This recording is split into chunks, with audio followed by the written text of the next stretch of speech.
Chấm thấy nghiện mà bé ao mới chiếng mà bỏ sân nọ tính cậu bé sân thì nghiện chứ ngành nhở làm thế mà bé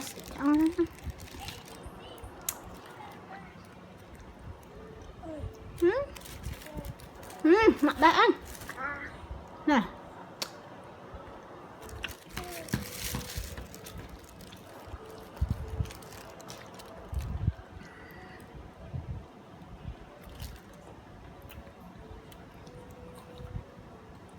cũng bắt cái của anh mơ ta bật đấy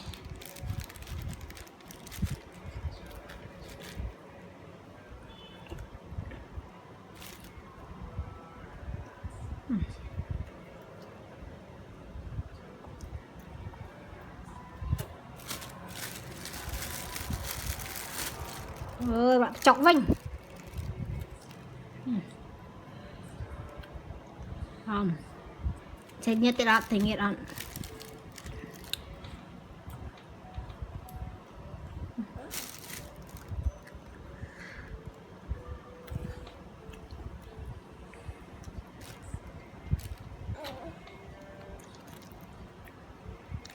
mọi kìa ô tôi ở ấy là ở anh chắp mồm tóc nọ hết đi tông thì nghe thế đó nhắm mắt nhắm mắt nhắm mắt ngay ăn ôi lẹ là mình lòng chả phải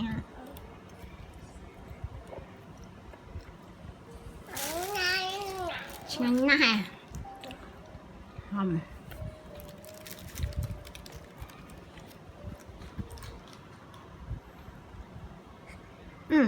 được rồi giận như vậy cho dừng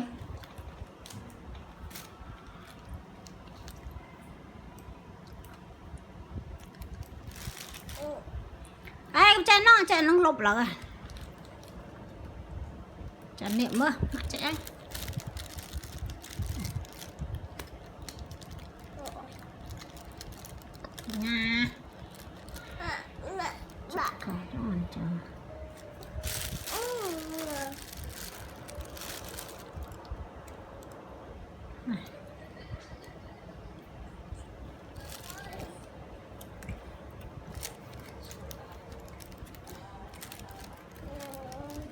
cái nhà Apple đó nhà Apple lại bom Apple phải con Apple cái nhâm mày không không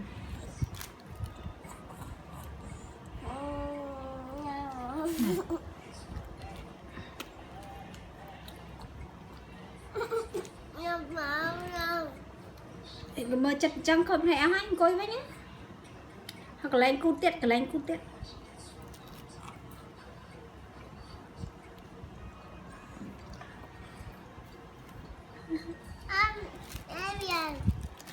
không đi là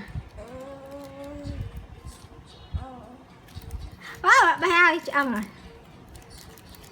chụp bài bình năng á mình lóng này thấy nghiện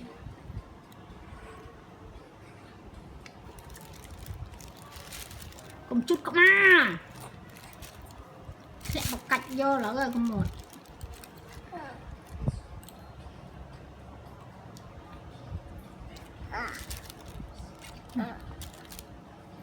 mòn thòng nào vơi này bại hơ tê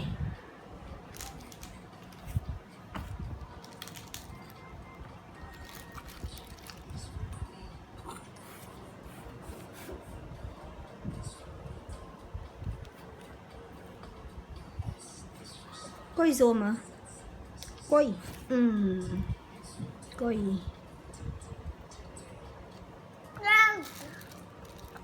tiết ớt tham mấy thích cha thích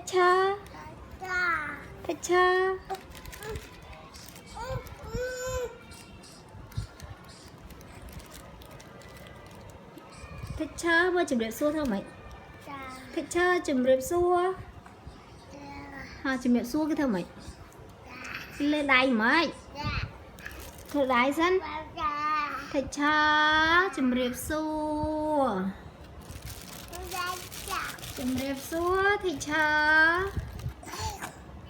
đã lên mấy nè tập kia thầy nghiệt phong nè tập đông mà tinh tinh tinh tinh tinh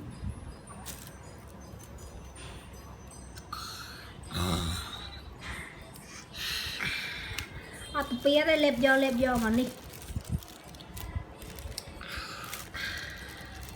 clean khăn đó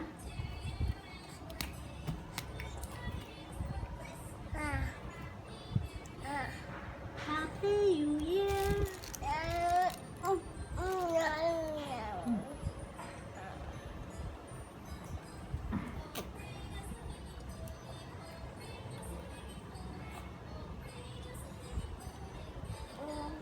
nhà mà đã thấy nghe trong mắt rồi bé tiện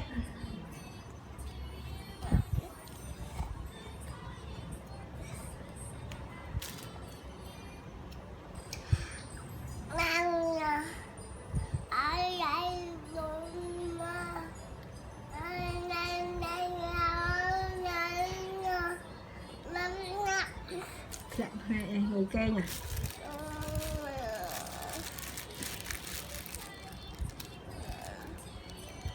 nhưng mà tiết ớt hàm ở nó bia phong cầu nó lên tung bu ngọt thôi năng ớt năng định bật là người kênh mến nhắm tiết à châu à châu châu à châu nó khôi lắm à nè nè mặt toán này chỗ nhá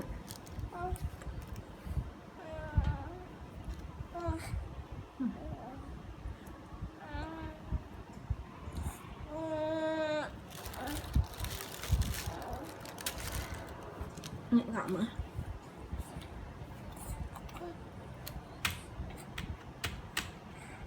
à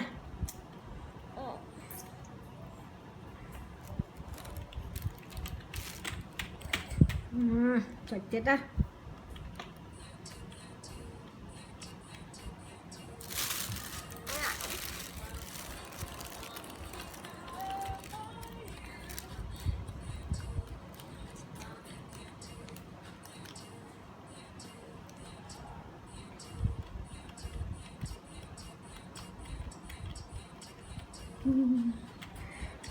cái tay tụi con tờ nữa nè nhưng mà tiết ớt ê ngồi mơ chất bậy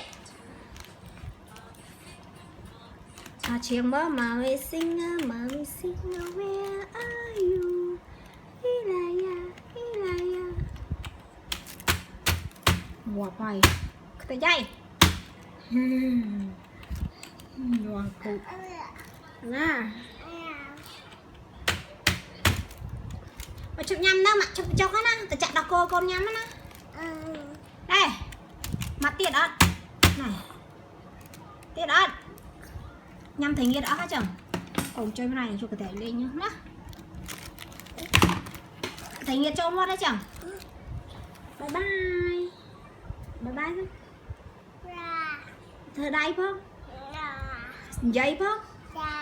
Chụp đẹp lia không? Chụp đẹp lia. Bây giờ cái chọc bay rồi nè. Mày đọc ai đi cho chứ. Mày giờ tụi đây chỉ môi mà. Chù. Đó tóc ạ. Bye bye. Mình. Bye bye. Mà bây giờ cái chọc bay từ môi tiệt rồi.